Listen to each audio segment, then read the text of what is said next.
हम Republic day हर साल मनाते हैं, 26 जनवरी हर साल मनाते हैं, 15 अगस्त हर साल मनाते हैं। देश स्वतंत्र तो हो गया लेकिन संप्रभु नहीं हुआ। There is a difference between independence and sovereignty.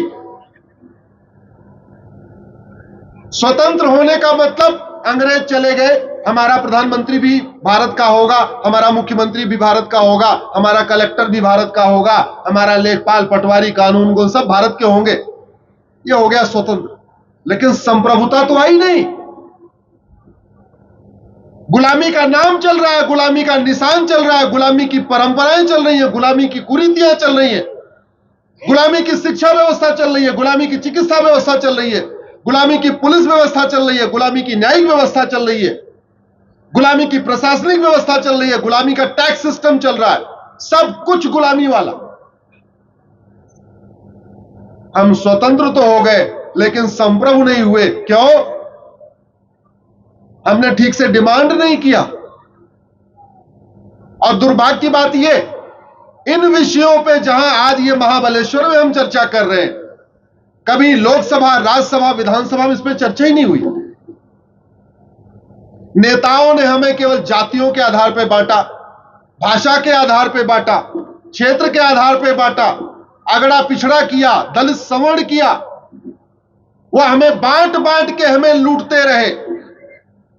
कोई 20,000 करोड़ का मालिक, कोई 50,000 करोड़ का मालिक, कोई 60,000 करोड़ का मालिक, कोई 500 पेट्रोल पंप का मालिक, कोई 1,000 पेट्रोल पंप का मालिक, कोई खदान का मालिक, कोई कुछ का मालिक, कोई हॉस्पिटल का मालिक। ये नेताओं ने हमें केवल जाति के आधार पे बांटा, भाषा के आधार पे बांटा, क्षेत्र के आधार पे बांटा और बांट बांट के हमें लूटते रहे और हम देखते रह गए। अब समय आ गया है, अब हम उठ के खड़े हो जाएं और गुलामी का नाम, गुलामी का निशान, जो कुछ गुलामी का है, इसके खिलाफ एक आवाज उठाएं और इसको बदलने की बात करें।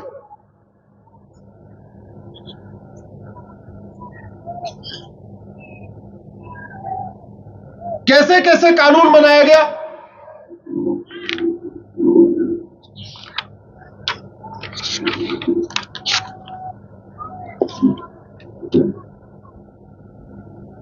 जिस वक्फ एक्ट के कारण हम परेशान हैं, जो वक्फ एक्ट आज की डेट में सबसे बड़ा लैंड माफिया बन चुका है, जो वक्फ बोर्ड आज की डेट में भारत का सबसे बड़ा लैंड माफिया हो चुका है, जिसके पास 12 लाख करोड़ की प्रॉपर्टी है। रेलवे और डिफेंस के बाद जो सबसे ज्यादा प्रॉपर्टी है वक्फ बोर्ड के पास है। जानते हैं इस कानून को सबसे पहले किसने बनाया था? नेहरू जी। 1954 में उनकी बेटी ने थोड़ा उसको और मजबूत किया, इंदिरा गांधी ने, राजीव गांधी ने उसको थोड़ा और मजबूत किया, नरसिम्हा राव ने 1995 में वक्फ बोर्ड को असीमित पावर दे दिया और जाते जाते 2013 में मनमोहन सिंह ने एकदम उसको ऐसा बना दिया कि जहां वो हाथ रख दे वो प्रॉपर्टी वक्फ बोर्ड की। आज आपके महाबलेश्वर के पोलो ग्राउंड जहां हम बैठे हुए हैं, अगर वक्फ बोर्ड आके कह दे ये वक्फ की प्रॉपर्टी है, यहां बाबर का घोड़ा घास खाने आया था, तो आपको लड़ते लड़ते 50 साल लग जाएंगे। और उसको नोटिस भेजने के लिए कुछ नहीं करना, केवल यह कहना है कि इस पोलो ग्राउंड में बाबर का घोड़ा घास खाने आया था, इसलिए वक्फ की प्रॉपर्टी है। ऐसा ऐसा कानून। मैंने पीआईएल जब फाइल किया, एक दिन बहस हो रही थी, मैंने कोर्ट को कहा जिस दिन वक्फ बोर्ड कह देगा ये कोर्ट भी वक्फ की प्रॉपर्टी है, तब आपको समझ में आएगा ये वक्फ बोर्ड कितना पावरफुल हो चुका है। और ये कानून कहां बना? उस पार्लियामेंट में जिसका काम था भारत की संस्कृति की रक्षा करना, भारत की परंपरा का रक्षा करना और सनातन धर्म को बढ़ाना। इसलिए कह रहा हूं, संसद में बहुत पाप हुए हैं, बहुत महापाप हुए हैं। और एक बात याद रखिए, भारत में कानून का राज है, सबसे पावरफुल कानून है। और कोई पावरफुल नहीं है। अगर हम सोचते हैं राष्ट्रपति बहुत पावरफुल है तो आपको गलतफहमी है। राष्ट्रपति किसी को 2 थप्पड़ मार सकती है क्या? जोर से बोलिए जरा। लेकिन कानून किसी को फांसी दे सकता है कि नहीं? तो पावरफुल कौन हुआ? राष्ट्रपति अपने राष्ट्रपति भवन में किसी को 2 दिन जबरदस्ती बैठा सकती है क्या? लेकिन कानून किसी को जेल में 20 साल बैठा सकता है कि नहीं? तो पावरफुल कौन हुआ? कानून। भारत में कानून का राज है और कानून वहां घटिया है। यही हमारी समस्या का मूल कारण है। और भारत की 80% समस्याओं का समाधान कानून को बदल के या घटिया कानून को खत्म करके हो सकता है। अगर सिंगापुर में अवैध घुसपैठ नहीं होती और भारत में अवैध घुसपैठ होती है, इसका मतलब सिंगापुर का कानून अच्छा है और भारत का कानून घटिया है। अगर जापान में धर्मांतरण नहीं होता और भारत में धर्मांतरण होता है, इसका मतलब जापान का कानून अच्छा है और भारत का कानून घटिया है। आप वैसे भी देखो, आप जितने भगवान थे वो भारत में पैदा हुए, जितने महापुरुष थे वो भारत में पैदा हुए। छत्रपति शिवाजी महाराज भारत में, तानाजी महाराज भारत में, संभाजी महाराज भारत में, आदि शंकराचार्य भारत में, भगवान महावीर भारत में, गौतम बुद्ध भारत में, भगवान श्री राम भारत में, भगवान श्री कृष्ण भारत में। कोई भी महापुरुष जापान में पैदा हुआ क्या? हुआ? जोर से बोलिए जरा। सारे महापुरुष भारत में। इसके बावजूद भारत में घूसखोरी है, कमीशनखोरी है, जमाखोरी है, मिलावटखोरी है, कालाबाजारी है, नशा तस्करी है, मानव तस्करी है, सोना तस्करी है, माओवाद है, नक्सलवाद है, जातिवाद है, भाषावाद है, क्षेत्रवाद है, कट्टरवाद है, जिहाद है, मजहबी उन्माद है, पत्थरबाजी है, धर्मांतरण है, घुसपैठ है, सब कुछ तो है।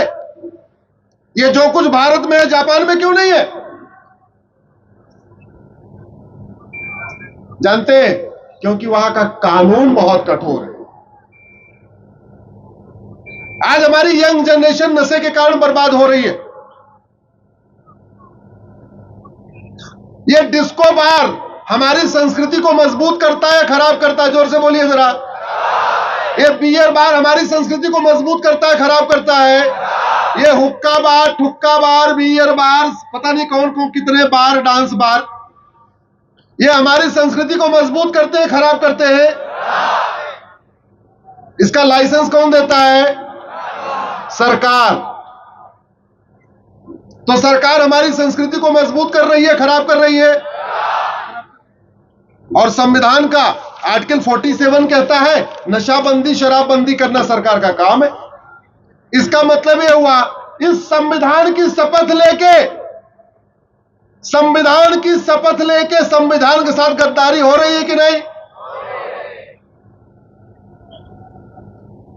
जिस संविधान की शपथ लेके लोग सांसद, विधायक, मंत्री, मुख्यमंत्री बनते हैं, उनका काम है इस संविधान को लागू करना, इस संविधान में लिखी हुई एक एक चीज को लागू करना, और लागू करने के लिए उनको वेतन, भत्ता, गाड़ी, बंगला, पेंशन, ड्राइवर, सिक्योरिटी, ये वो सब मिलता है।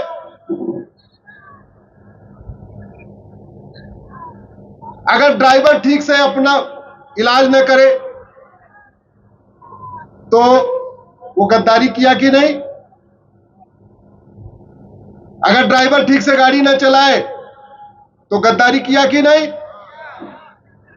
शिक्षक ठीक से न पढ़ाए तो गद्दारी किया कि नहीं? मिस्त्री ठीक से घर न बनाए तो गद्दारी किया कि नहीं? ऐसे अगर सांसद, विधायक संविधान के खिलाफ जाके कानून बनाए तो गद्दारी किया कि नहीं? और यह गद्दारी एक बार नहीं, 50 बार हुई है। अंग्रेजों ने तो 100% कानून भारत को बर्बाद करने, भारत की संस्कृति को बर्बाद करने, लूटने और बांटने के लिए बनाए थे। बाद वाले अंग्रेजों ने 1950 के बाद वाले अंग्रेजों ने भी 50 से ज्यादा कानून बनाए हैं भारत को लूटने और भारत को बांटने के लिए। इसलिए मैं आप सबसे कहता हूं, अब इस यात्रा के साथ साथ इस अधर्म के खिलाफ आवाज उठाना पड़ेगा। इस संविधान की शपथ लेके संविधान के साथ गद्दारी हो रही है कि नहीं? जिस संविधान की शपथ लेके लोग सांसद, विधायक, मंत्री, मुख्यमंत्री बनते हैं, उनका काम है इस संविधान को लागू करना, इस संविधान में लिखी हुई एक एक चीज को लागू करना, और लागू करने के लिए उनको वेतन, भत्ता, गाड़ी, बंगला, पेंशन, ड्राइवर, सिक्योरिटी, ये वो सब मिलता है।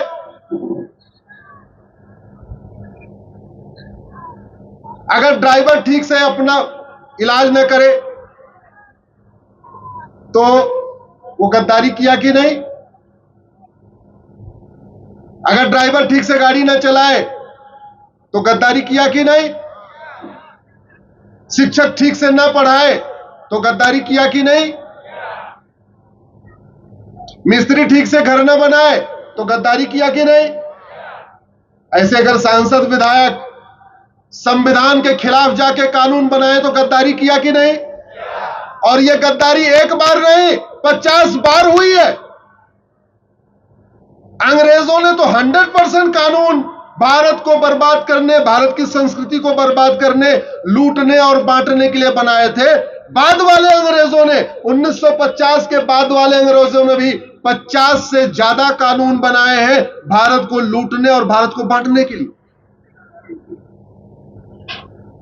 इसलिए मैं आप सबसे कहता हूं, अब इस यात्रा के साथ साथ इस अधर्म के खिलाफ आवाज उठाना पड़ेगा।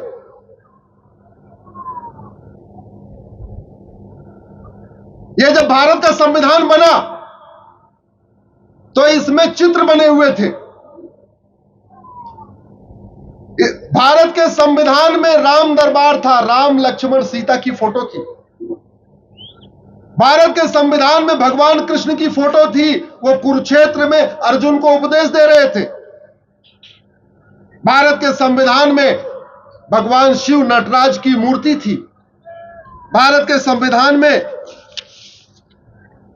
भगवान महावीर की फोटो थी तपस्या करते हुए। भारत के संविधान में गौतम बुद्ध की फोटो थी लोगों को शिक्षा देते हुए। भारत के संविधान में गुरुकुल की फोटो थी। भारत के संविधान में नालंदा की फोटो थी। भारत के संविधान में नंदी जी की फोटो थी। भारत के संविधान में राजा विक्रमादित्य की फोटो थी। भारत के संविधान में राजा भरत की फोटो थी। भारत के संविधान में महाराज भगीरथ और गंगा जी की फोटो थी। भारत के संविधान में झांसी की रानी की फोटो थी। भारत के संविधान में नेताजी सुभाष चंद्र की फोटो थी। और सबसे महत्वपूर्ण चैप्टर 15 के पहले छत्रपति शिवाजी महाराज की फोटो थी।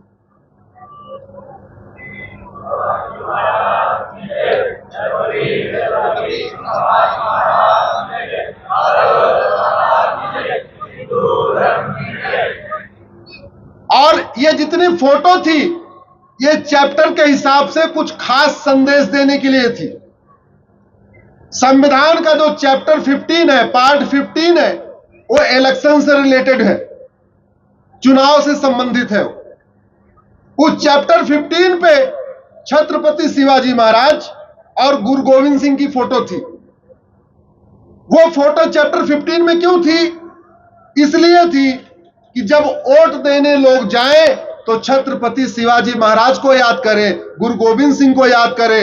जाति के आधार पे वोट न करें, भाषा के आधार पे वोट न करें, क्षेत्र के आधार पे वोट न करें, अगड़े पिछड़े के आधार पे वोट न करें। केवल छत्रपति शिवाजी महाराज को याद करें, गुरु गोविंद सिंह को याद करें। और जो नेता, जो पॉलिटिकल पार्टी छत्रपति शिवाजी महाराज के सपनों को पूरा करने का वादा करे, केवल उसको वोट करे। लेकिन नेहरू जी ने अपने वीटो पावर से संविधान के सारे चित्रों को निकलवा दिया। आज अगर भारत के संविधान में भगवान राम की फोटो होती, कृष्ण की फोटो होती, भगवान बुद्ध की फोटो होती, महावीर की फोटो होती, छत्रपति शिवाजी महाराज की फोटो होती, तो क्या इस संविधान में सेकुलर शब्द जोड़ा जा सकता था क्या? जोर से बोलिए। तो ये सेकुलर शब्द जोड़ने का महापाप इंदिरा ने किया, लेकिन इसकी पूरी फाउंडेशन रख दिया उनके पिताजी ने, नेहरू जी ने। उन्होंने चित्र निकाल दिया, बाप ने हमारे महापुरुषों का चित्र निकाला संविधान से, बाप ने हमारे भगवान का चित्र निकाला, बाप ने छत्रपति शिवाजी महाराज का चित्र निकाला, और बेटी ने सेकुलर शब्द ले आके जोड़ दिया। ये सारे चित्र पुनः वापस आने चाहिए कि नहीं? जरा जोर से बोलिए जरा। शिवाजी महाराज का जो चित्र है दोबारा संविधान में आना चाहिए कि नहीं? भगवान राम, भगवान कृष्ण, महावीर, गौतम बुद्ध, राजा विक्रमादित्य, जितने हमारे महापुरुषों की फोटो इसमें से गायब हुई है, दोबारा आना चाहिए कि नहीं? इसलिए मैं आपसे निवेदन करता हूं, 5 दिन की यात्रा करिए और ऐसे विषयों के लिए आवाज उठाइए। अब आप सोच रहे होंगे आवाज कैसे उठाएंगे? आवाज उठाने का तरीका आपको बताता हूं। आप में से कितने लोग फेसबुक यूज करते हैं? हाथ उठा के बताइए जरा। सारे फेसबुक यूज करते हैं। एक काम करिए, फेसबुक पे 5-5 हजार दोस्त बनाइए। अभी आप फेसबुक पे अपने जो फ्रेंड बनाते होंगे तो केवल अपने जान पहचान वालों को बनाते होंगे, महाराष्ट्र के अंदर के लोगों को बनाते होंगे, नहीं। अब आप फेसबुक पे फ्रेंड बनाइए, गुजरात वालों को भी, बंगाल वालों को भी, यूपी वालों को भी, बिहार वालों को।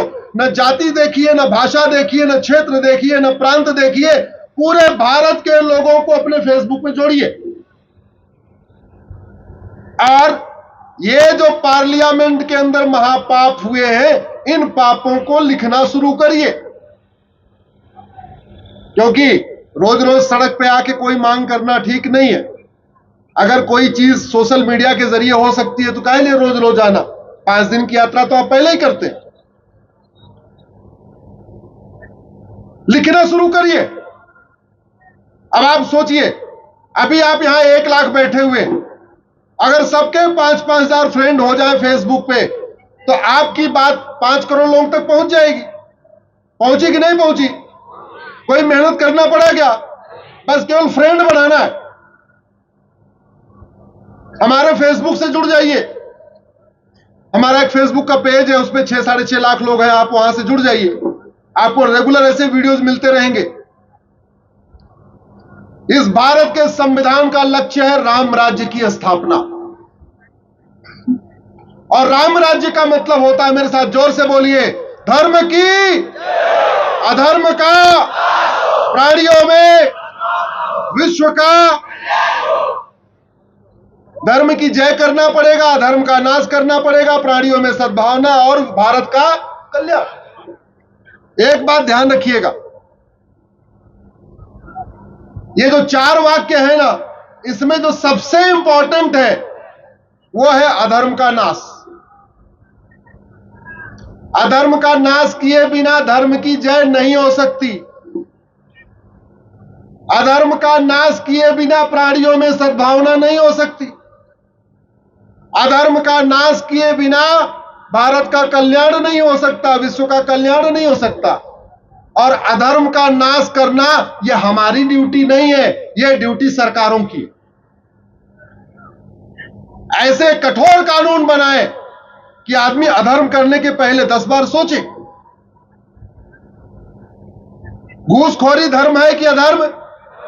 तो घूसखोरी के खिलाफ कठोर कानून बनाना किसका काम? सरकार का। जमाखोरी, मिलावटखोरी, कालाबाजारी ये धर्म है कि अधर्म?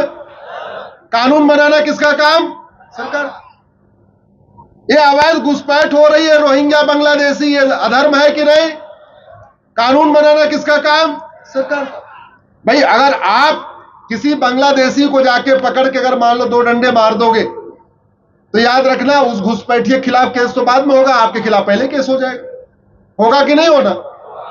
तो यानी घुसपैठियों को रोकने की ड्यूटी आपकी कम, ज्यादा किसकी है? सरकार की। आपकी ड्यूटी केवल इतनी है, सूचित कर देना, 100 नंबर फोन करके बता देना, भाई हमको इधर घुसपैठिए दिखाई दे रहे।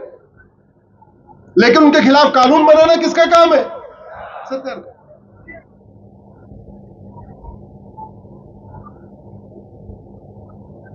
प्राणियों में सद्भावना हो। प्राणियों में सद्भावना कैसे आएगी? जहां भारत में नफरत सिखाने वाले स्कूल चल रहे हैं, जहां स्कूल में, भारत के बहुत सारे स्कूलों में नफरत सिखाई जा रही है, भारतीयों के प्रति नफरत सिखाई जा रही है, ऐसे स्कूल है कि नहीं है? और ये स्कूल कब से चल रहे हैं? गुलामी के टाइम से। तो प्राणियों में सद्भावना तब आएगी जब गुलामी के समय की शिक्षा व्यवस्था बदलेगी, और धर्म की जय तब होगी जब धर्म को पढ़ाया जाएगा। कितने दुर्भाग्य की बात है, जहां क्रिश्चियन मेजॉरिटी कंट्री है, जिन देशों में क्रिश्चियन मेजॉरिटी है वहां बाइबल पढ़ाई जाती है। जिन देशों में मुस्लिम्स मेजॉरिटी में है वहां कुरान पढ़ाई जाती है। और हिंदुस्तान में न वेद पढ़ाया जाता है, न पुराण पढ़ाया जाता है, न रामायण पढ़ाया जाता है, न भगवत गीता पढ़ाई जाती है। और हिंदुस्तान में न वेद पढ़ाया जाता है, न पुराण पढ़ाया जाता है, न रामायण पढ़ाया जाता है, न भगवत गीता पढ़ाई जाती है, जबकि ये धार्मिक ग्रंथ है। इनको पढ़ाना चाहिए, इससे धर्म की जय होगी, लेकिन नहीं पढ़ा रहे। क्यों नहीं पढ़ा रहे? उन्होंने हमको और आपको जातियों के आधार पर बांट दिया, भाषा के आधार पर बांट दिया, क्षेत्र के आधार पर बांट दिया। भाषण देते हैं इलेक्शन के टाइम में, आपको कुछ अच्छी अच्छी कहानियां सुना देते हैं, इसके बाद हम थोड़ा उसमें खुश हो जाते हैं। आप खुश नहीं होते, ये बात अपने दिल पे मत लेना। आप लोग तो राष्ट्रभक्त हो, क्योंकि ये वीडियो बाकी लोग भी देखेंगे, इसलिए मैं तो कॉमन बात कह रहा हूं। हम उसी अगड़े पिछड़े ये वो मराठा, गैर मराठा, दलित, सवर्ण, ये वो करके उसमें फंस गए। उन्होंने इलेक्शन जीत लिया, 5 साल खूब मस्ती किया, क्रीम खा रहे, चार्टर्ड प्लेन से घूम रहे।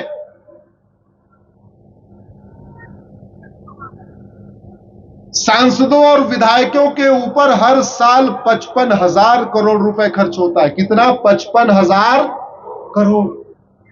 ये 55,000 करोड़ आता कहां से है? जीएसटी से आता है, इनकम टैक्स से आता है, टीडीएस से आता है, वैट से आता है। ये जो आप सामान खरीदते हैं ना, उसमें जो जीएसटी लगती है, ये 55,000 करोड़ वहीं से आता है। लेकिन धर्म की जय कैसे होगी, इस पे कभी लोकसभा, राज्यसभा और आपके विधानसभा में चर्चा हुई क्या? जोर से बोलिए जरा। अधर्म का नाश कैसे होगा, ये लोकसभा, राज्यसभा और आपके विधानसभा में कभी चर्चा हुई क्या? प्राणियों में सद्भावना कैसे होगी, ये लोकसभा, राज्यसभा, आपकी विधानसभा में चर्चा हुई क्या? भारत का कल्याण कैसे होगा, ये लोकसभा, राज्यसभा और आपकी विधानसभा में चर्चा हुई क्या? और उनका काम क्या है? अरे भाई, सड़क बनाना इंजीनियर का काम है,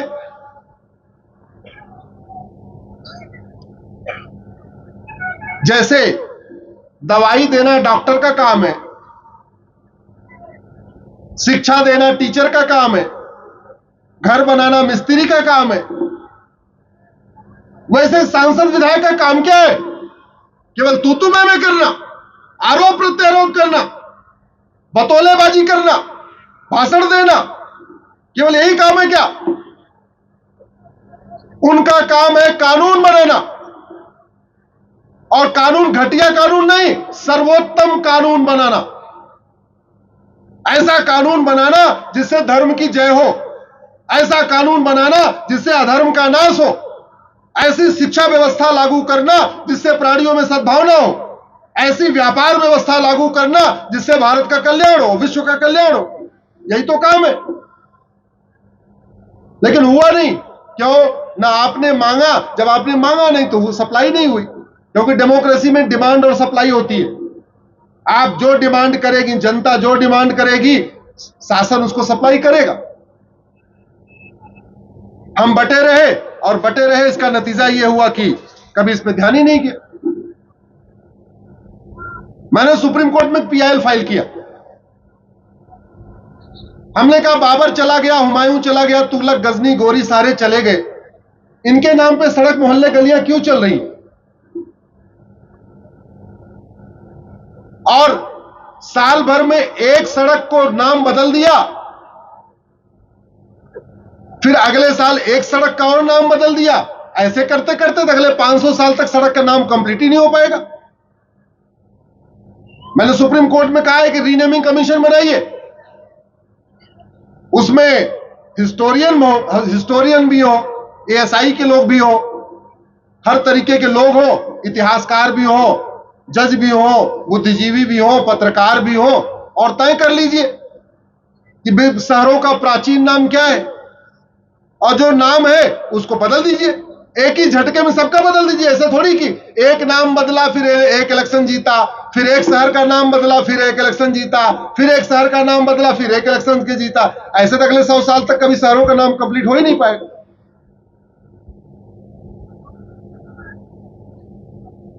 जिन लुटेरों ने हमारे देश को लूटा, जिन लुटेरों के कारण हमारी माताओं बहनों ने आग में कूद के अपनी जान दे दिया, जिन लुटेरों ने हमारी माताओं और बहनों का बलात्कार किया था उस जमाने में, जिन लुटेरों ने हमारे पूर्वजों को मारा, उनके नाम पे सड़क मोहल्ला गली होनी चाहिए क्या? जोर से बोलिए।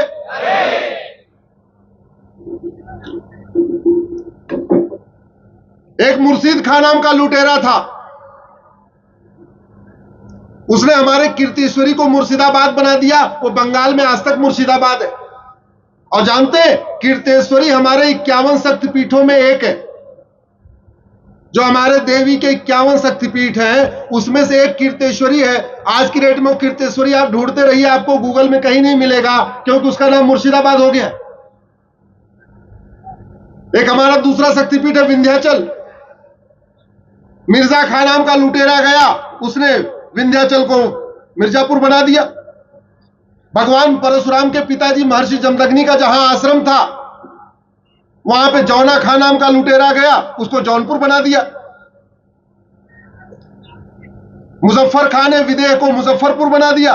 होशियार खान ने विराट को होशियारपुर बना दिया। आप महाभारत में आप एक घटना आपको आती है कि पांडवों ने 14 साल का वनवास किया और 1 साल का अज्ञातवास किया। सुना होगा, आपने देखा होगा।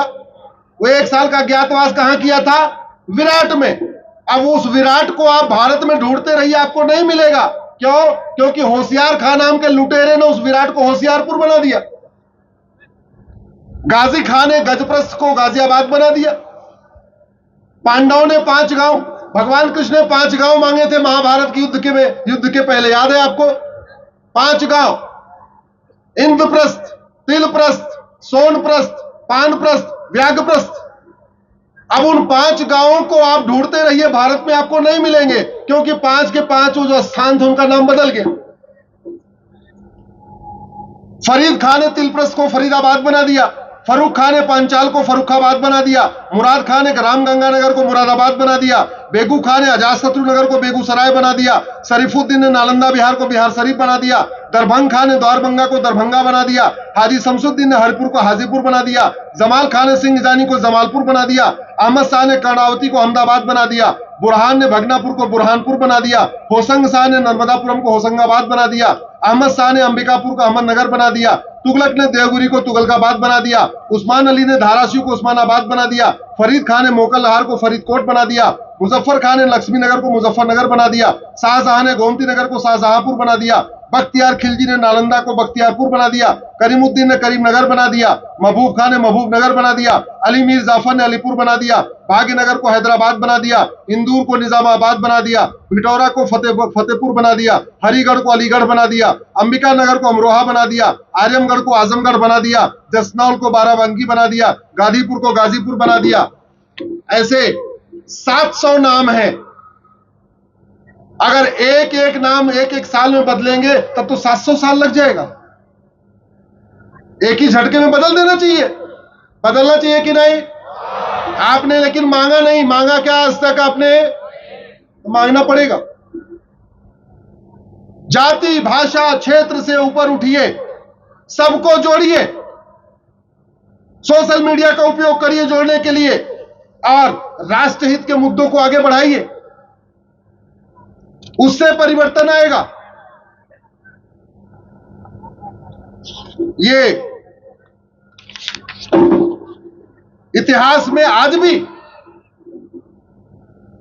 बाबर को पढ़ा रहे, हुमायूं को पढ़ा रहे, तुगलक को पढ़ा रहे, गजनी को पढ़ा रहे, गोरी को पढ़ा रहे। जानते हैं क्यों पढ़ा रहे? जिससे आपको पता रहे आप गुलाम थे।